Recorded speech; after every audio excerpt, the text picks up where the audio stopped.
আসসালামু আলাইকুম ভিউয়ার্স। আজকের ভিডিওতে আমি 4টি ভিন্ন ডিজাইনের বর্ডারলাইন সেলাই আপনাদের সাথে শেয়ার করব।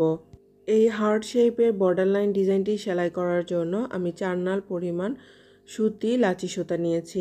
ডিজাইনের সৌন্দর্যটা যেন ঠিক থাকে সেজন্য আমি 3টি সমান পরিমাণের লাইন দাগ দিয়ে নিয়েছি। এখন এই দাগ বরাবর আমি সম্পূর্ণ ডিজাইনটি সেলাই করে নিব। এই ধরনের বর্ডার লাইন আপনারা চাইলেই খুব সহজে কামিজ, ব্লাউজ বা পাঞ্জাবির হাতায়, বেবি ড্রেসের যে কুচির অংশটির কাপড় থাকে সেখানে বা কাঁথার মধ্যেও কিন্তু সেলাই করে নিতে পারবেন। তো এভাবেই পর্যায়ক্রমে আমি হার্ট শেপ সেলাই করে নিব। তো আপনার এই হার্ট শেপের সৌন্দর্যটা যদি আরেকটু বাড়াতে চান তাহলে মাঝখানে কিন্তু পার্ল পুঁতি বা অন্য যে কোনো কালারের পুঁতি লাগিয়ে নিতে পারেন। দ্বিতীয় ডিজাইনটি এখন শেয়ার করছি। চেন স্টিচ বা লেজি ডেজি স্টিচ দিয়ে এই বর্ডারলাইন ডিজাইনটি কিন্তু অনেক সুন্দর হয়েছে।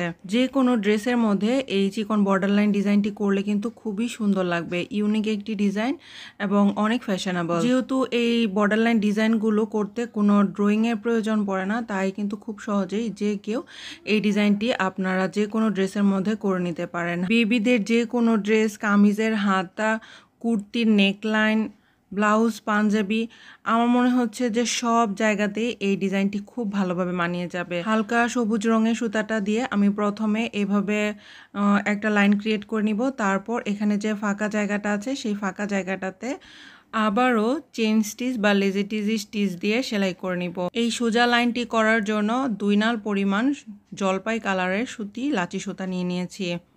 পুরোটা লাইনে এভাবে লেজি ডেজি বা চেন স্টিচ দিয়ে আমি সেলাই করে নিব। সুতার কালার কম্বিনেশন যদি পারফেক্ট হয় যে কোনো ডিজাইনও অনেক বেশি ইউনিক হয়ে ওঠে।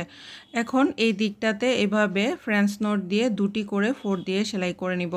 2 নাল পরিমাণ ম্যাজেন্ডা কালারের সুতা নিয়ে এভাবে 2বার পেঁচিয়ে ফ্রেঞ্চ নট 4টি দিয়ে দিব। এই তো খুব সহজেই এবং অল্প সময়ে বর্ডারলাইন ডিজাইনের একটি ফুলের ঝাড় রেডি।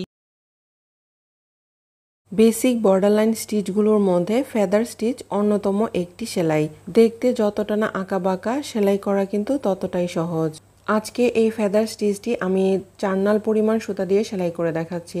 যদি পরিমাণে সুতা বেশি নেন তাহলে সেলাইটা কিন্তু একটু বেশি কিউট লাগে। আমি মনে করি যে কোনো বর্ডারলাইন ডিজাইন সেলাই করার ক্ষেত্রে সুতাটা যদি একটু ভারী করে না হয় তাহলে বর্ডারলাইন ডিজাইনটার সৌন্দর্য বেশি ফুটে ওঠে। সব শেষে ফ্লাই স্টিচটা সেলাই করে দেখাচ্ছি।